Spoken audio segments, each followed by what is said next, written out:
नमस्कार, सोशल संवाद में आप सभी का स्वागत है। मैं आकाश पोद्दार। झारखंड विधानसभा चुनाव में भाजपा को करारी हार का सामना करना पड़ा है।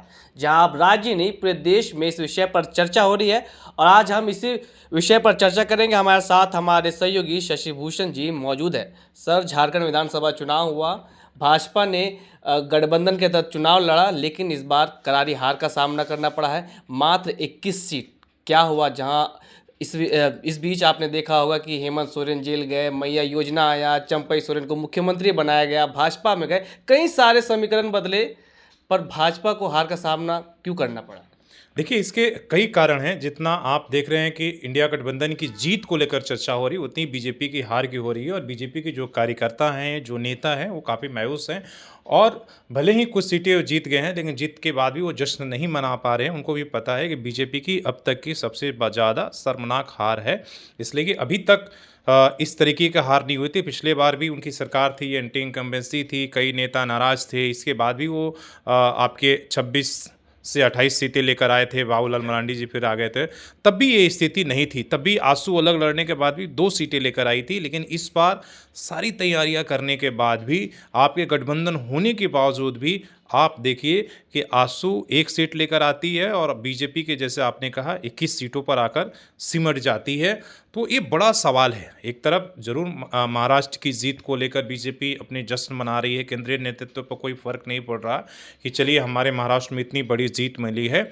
लेकिन उसके महाराष्ट्र की जीत से आप झारखंड की हार को एक तरीके से नज़रअंदाज नहीं कर सकते हैं कि एक बड़ा समुदाय, आपने जो इतना सारा आपने ध्यान झारखंड चुनाव को लेकर आपने कई तरह के प्रयोग किए। आपने पहला राष्ट्रपति कि हम आदिवासी दिए हैं, संथाल समाज से दिए हैं, तो आप उसका आपने इतना अच्छा, आप हर चुनाव में मार्केटिंग करते रहे।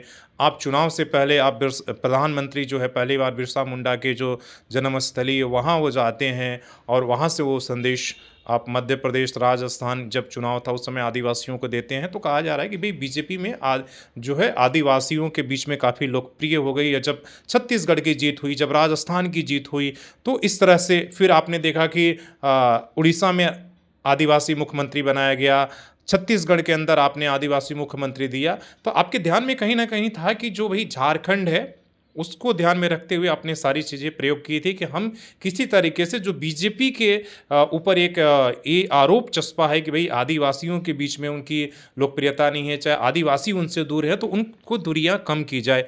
लोकसभा जब चुनाव हुआ था उस समय ही ये परिणाम बता दिया था। इसलिए कि आज बीजेपी भले ही यहाँ पर आपकी 14 में से 5 सीटों को छोड़कर 9 सीटें जरूर जीत गई थी, 5, लेकिन जो आदिवासी आरक्षित सीटें थी वो सब इंडिया गठबंधन के हाथ में चला गया था। इसके बाद आपके पास 6 महीने का वक्त बचा था।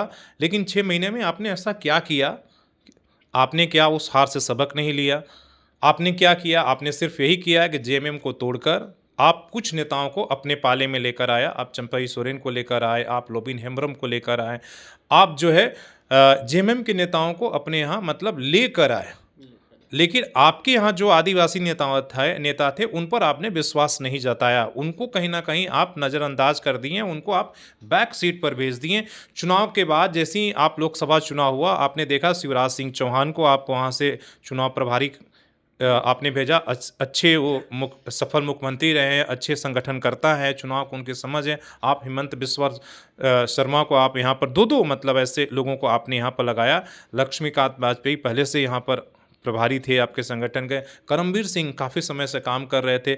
लेकिन लोकसभा चुनाव में हार के बाद भी जो यहाँ के कार्यकर्ता थे, जो यहाँ के नेता थे, जो नाराज थे, उनको आपने उनकी नाराजगी को सुनी नहीं। आप सिर्फ दिल्ली से डंडा चलाए और ऊपर से जितने लोगों को आपने दिल्ली से नियुक्त किया, चुनाव प्रभारी हों, संगठन प्रभारी हों या जितने लोग हैं, वो सिर्फ यहाँ आकर आदेश देते थे, निर्देश देते थे। आप यहाँ के नेताओं को बारे में आपने उनकी नहीं सुनी, बल्कि आप हेमंत सोरेन के विकल्प में आप एक भी ऐसे चेहरा, जो आदिवासी चेहरा हो बीजेपी के अंदर, ऐसे नहीं कि यहाँ पर चेहरे की कमी थी या उनके अंदर नेतृत्व की कमी है या उनमें ऐसी क्षमता नहीं है। आप देखिए कि जब एकीकृत बिहार था, झारखंड, उस समय सबसे ज़्यादा सीटें कहाँ से आती थी आपकी? झारखंड। उस समय साउथ बिहार इधर, यहाँ से आपकी झारखंड की मतलब आपका बीजेपी का गढ़ रहा है। तभी आप झारखंड को 2000 में अलग किए, जिस बीजेपी को श्रेय जाता है अटल जी को कि उन्होंने झारखंड को अलग किया, इसलिए कि आपको पता था कि आप तो एकीकृत बिहार में बीजेपी वहाँ पर अपने दम पर सत्ता पर नहीं आ रही थी, लेकिन आपने झारखंड को अलग किया कि यहाँ कम से कम ये हमारा मजबूत पक्ष है और हम यहाँ पर जरूर जो है अपना मुख्यमंत्री, आपने राजनीतिक लाभ भी ध्यान में रखा था कि बीजेपी का ये पक्ष जो है मजबूत रहे। और उधर बिहार में आप देख रहे थे कि लंबे समय से राजद और लालू यादव की चल रही थी, सरकार चल रही थी, तो आपने बहुत सोच समझ कर किया था। लेकिन ऐसा क्या हुआ कि झारखंड अलग होने के बाद सबसे ज़्यादा आपने यहाँ पर शासन करने के बाद, आप जब मोदी जी की इतनी बड़ी लहर चलने के बाद, आप लोकसभा में लगातार इतने अच्छे परफॉर्मेंस करने के बाद 2019 के बाद धीरे धीरे जो है आप अपनी विश्वसनीयता खोते जा रहे हो। तो इसके आप कई कारण हो सकते हैं। अब देखिए, हार का ठिकरा फोड़ने के लिए कई ऐसे बदलाव होंगे। हो सकते हैं कि संगठन जो मंत्री हैं उनको बदला जाए, हो सकता है जो प्रभारी हैं उनको बदला जाए, हो सकता है प्रदेश अध्यक्ष, इसलिए कि बहुत सारे लोग जो है बाबूलाल मरांडी को भी ये सवालिया निशाने पर लगा रहे हैं कि भाई जब लोकसभा में आप एक सीट नहीं जितवा पाए, आदिवासी चेहरा प्रदेश अध्यक्ष इसीलिए दिया गया था कि कम से कम आप आदिवासी सीटों में सेंध लगाएंगे, लेकिन आप नहीं लगा पाए, मतलब आदिवासी आपको एक्सेप्ट नहीं कर रहा है। ये भी लगातार लोग सवाल उठा रहे हैं। आप लोकसभा में फेल हो गए, आप विधानसभा में फेल हो गए, लेकिन इसके साथ कई और भी सवाल है कि आप सिर्फ बाबूलाल मरांडी के ऊपर ठिकरा फोड़ेंगे लेकिन तो उससे आपके सुधार नहीं होंगे। इसलिए कि आप अपने यहाँ के जो आदिवासी नेता हैं वो तमाम लोगों को आप उनको तवज्जो ही नहीं दी है, चाहे उन पर आपने भरोसा ही नहीं जताया।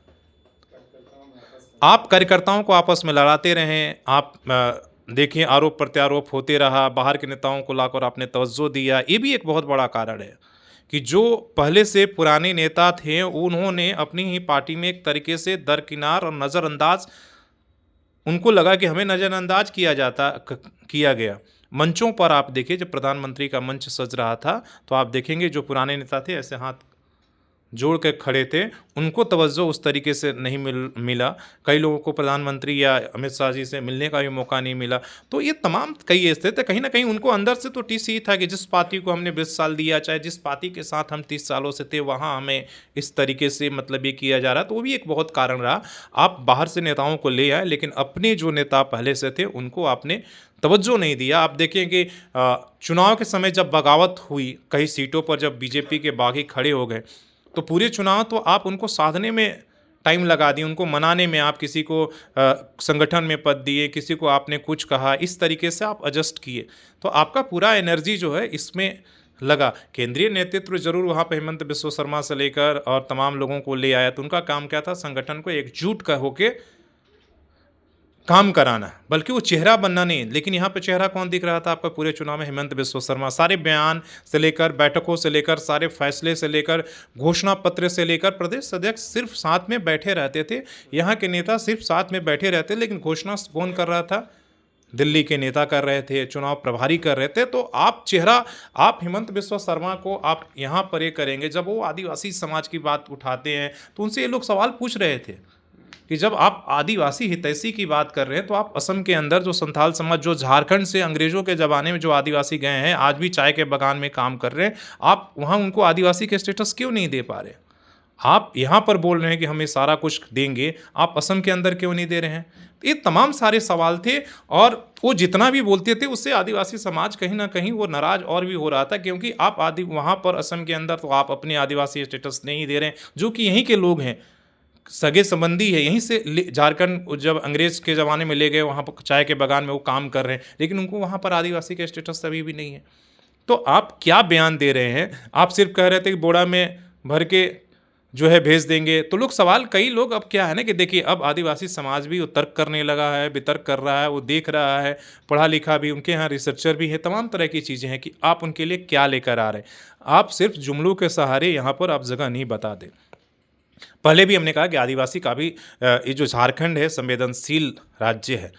यहाँ पर आपको, ठीक है, आप शहरों में ज़रूर बीजेपी मजबूत है, शहर में सारी हमेशा वो सीटें जीत जाएंगी, लेकिन अगर आपको आदिवासियों के बीच में अगर जाना है तो आपको उनके लोगों के बीच में लीडरशिप को डेवलप करना होगा, उनके हाथों में कमान देना होगा। और आप देखिए कि पिछले बार उन्होंने 2 सीटें जीती थी, इस बार क्या हुआ?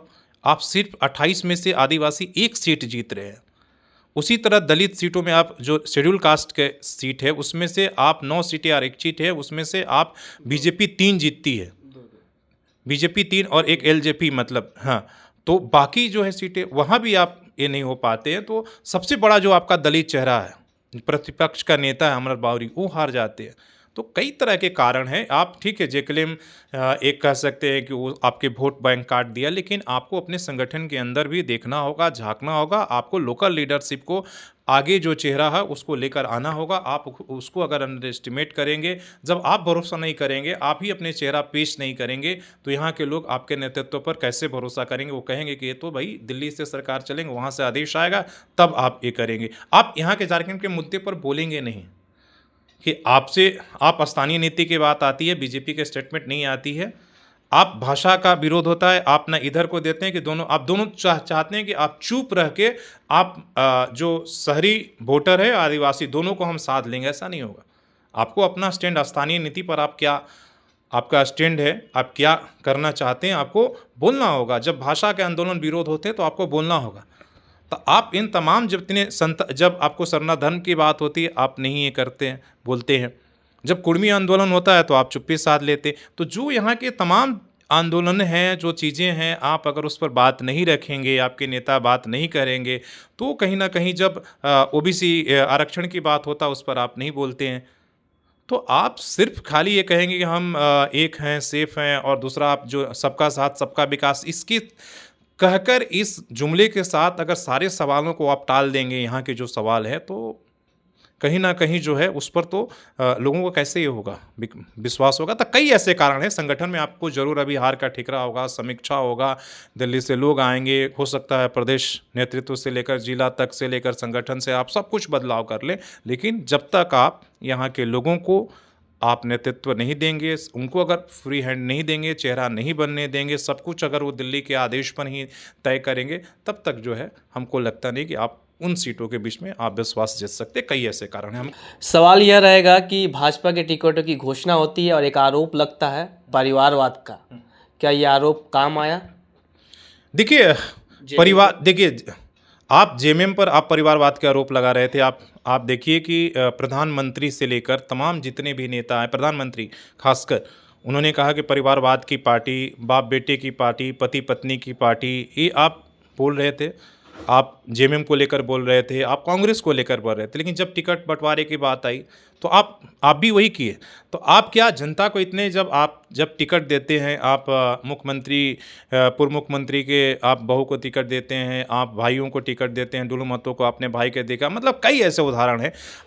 अगर आप उन लोगों को देते हैं, जब आपसे सवाल पूछा गया कि भाई आप जो आरोप आप अभी तक कांग्रेस और जेएमएम को लेकर आप लगा रहे थे, आपने भी टिकट बंटवारे में परिवारवाद किया, तो हिमंत बिस्वा शर्मा को बयान को याद करिए। उन्होंने परिवारवाद की जो परिभाषा है उसको उन्होंने चेंज कर दिया, कहे कि ये परिवारवाद थोड़े है, वो नहीं लड़े इसलिए हमने दिया। तो परिवारवाद फिर कौन सा है? मतलब आप जनता को सोचते हैं कि जो जनता है, जो वोटर है, वो इतना मूर्ख है कि जो आप समझाएंगे वही वो समझेगा।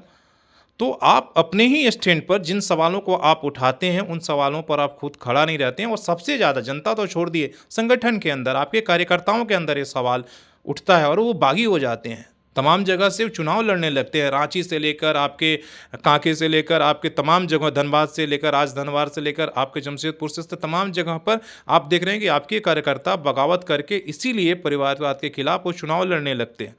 आप उन सवालों को एड्रेस नहीं करते, उस समस्या में सुधार नहीं करते, बल्कि उसको इस तरीके से गुमराह करने की कोशिश करते हैं। तो वो भी एक बड़ा सवाल है। दूसरा बड़ा आप सवाल आप देखिए कि चंपई सोरेन को आप लेकर आते हैं, प्रधानमंत्री से लेकर तमाम लोग, बड़ा मतलब एक तरह से उनको मंच दिया जाता है, उस संथाल में जाकर ये करते हैं। लेकिन आप देखिए कि दालबमगढ़ के जब सभा होती है, गृह मंत्री अमित शाह यहाँ पर आते हैं और वो किस तरह की भाषा को इस्तेमाल करते हैं। आप मंच, जिसको जेएमएम ने सवाल भी उठाया और कहा कि देखिए भाई, चंपई सोरेन एक इतने बड़े लीडर हैं और इतने सालों से जितना आपका राजनीतिक अनुभव नहीं है, तब से वो लीडर है और सचमुच में बड़े लीडर हैं। आपको पता है कि झारखंड आंदोलन से गुरुजी के बाद अगर जिसका जेएमएम में नाम आते रहा वो चंपई सोरेन रहे हैं। आप उतने बड़े कट के आदिवासी नेता को आप अपने साथ में लेते हैं और आप क्या कहते हैं, चंपई जी भी नहीं कहते हैं आप। अमित शाह जो गृह मंत्री हमारे हैं, जो कार्यक्रम था उसमें कहते हैं दिनेशानंद, ठीक है आपके पार्टी, फिर कहते हैं वो चंपई इधर आओ, बाबूलाल इधर आओ। तो ये सारे कहीं ना कहीं, और जेएमएम ने इसको मुद्दा बना लिया। आप देखिए वो वीडियो काट के अगले दिन ही जब सोशल मीडिया पर आया उसको मुद्दा बनाया और उसको जमकर उसने दिखाया कि देख लिए बीजेपी में आदिवासियों की इज्जत है। तो ये बात कहीं ना कहीं आप अपने ही नेताओं, जैसा मैंने पहले भी कहा कि आप अपने नेताओं को अगर इज्जत नहीं देंगे तो जनता फिर किस तरीके से विश्वास करेगी। आप बड़े नेता को अपने पास तो लेकर आ रहे हैं लेकिन उसका इस्तेमाल कहाँ कर रहे हैं, आप उसको इज्जत कितना दे रहे हैं, आप उसको ये क्या कितना कर रहे हैं, उस पर बड़ा भी सवाल है। तो इस पर बीजेपी को सोचना चाहिए कि भाई जो है ना, बड़ा आदिवासी जो समाज है वो संवेदनशील समाज है, उसको उसी तरीके से डील करेंगे। आप सिर्फ नारों के सहारे तो काम नहीं कर सकते, जो उनके मुद्दे हैं उसको आपको एड्रेस करना होगा। ठीक है, आप केवल ये कहेंगे कि हम डिलिस्टिंग लेकर आएंगे, हम धर्मांतरण, आप रुकिए ना, आपको कौन, आप देश में आपका ये है, आप झारखंड के लेकर क्यों लेकर आएंगे, पूरे देश में आप डिलिस्टिंग का कानून लेकर आइए, आप धर्मांतरण के विरुद्ध का कानून लेकर आइए, लागू करिए। आप घुसपैठियों को लेकर पूरे एक लेकर आइए। आप क्यों कहते हैं कि झारखंड में चुनाव जीतेंगे तब घुसपैठिए, अगर बांग्लादेशी घुसपैठिए अगर हमारे ये में घुस रहे हैं, आज भी ये चर्चा हो रही है कि भाई आपने देखा है कि कई कि देखिए जो संथाल परगना है जो बांग्लादेश से सटे हुए, बांग्ला ये है, 3 पाकुड़ और ये सब जिलों में इतना वहाँ पर आबादी हो गई है कि जो आदिवासी समाज है वो अल्पसंख्यक हो गया। मुद्दा सही है, लेकिन आप देश में है ना, देश में राज्य करते हैं, आप कानून बना सकते हैं। अगर घुसपैठी हैं तो उस पर आप कड़ा स्टैंड ले सकते हैं। वो राज्य का विषय से ज़्यादा देश का विषय है, देश के लिए खतरनाक है। आप सिर्फ कह रहे हैं कि देखिए बंगाल नहीं बनने देंगे हम कश्मीर। अरे आप, देश आपका है, आपको ना देश ने इतना मैंडेट दिया, हो बंगाल हो, झारखंड हो, बिहार हो, सब आपके समान है। अगर बांग्लादेश से घुसपैठ बिहार में, बंगाल में, सभी जगह अगर हो रहा है, झारखंड में हो रहा है, तो उस पर कड़ा कदम उठाना चाहिए। हर झारखंड के लोग, हर व्यक्ति, हर देश के नागरिक, इसी के देश की अस्मिता का बात है, हर कोई साथ में रहेगा। लेकिन क्यों सिर्फ आप चुनावों में इसका प्रोपेगेंडा करते हैं और हकीकत में कानून लाके उस पर आप काम नहीं करते हैं। तो ये बहुत सारे सवाल हैं जिस पर कि सोचना होगा। बहुत बहुत धन्यवाद। तो आपको बता दें इस बार जो विधानसभा चुनाव हुआ है जहां पर एनडीए को कड़ी शिकस्त मिली और भाजपा की बात करें तो 21 सीट उन्हें मिली है। तो आपको क्या लगता है भाजपा के हार का क्या कारण है, कमेंट सेक्शन पर जरूर बताएं। तब तक के लिए देखते रहे सोशल संवाद। जय हिंद।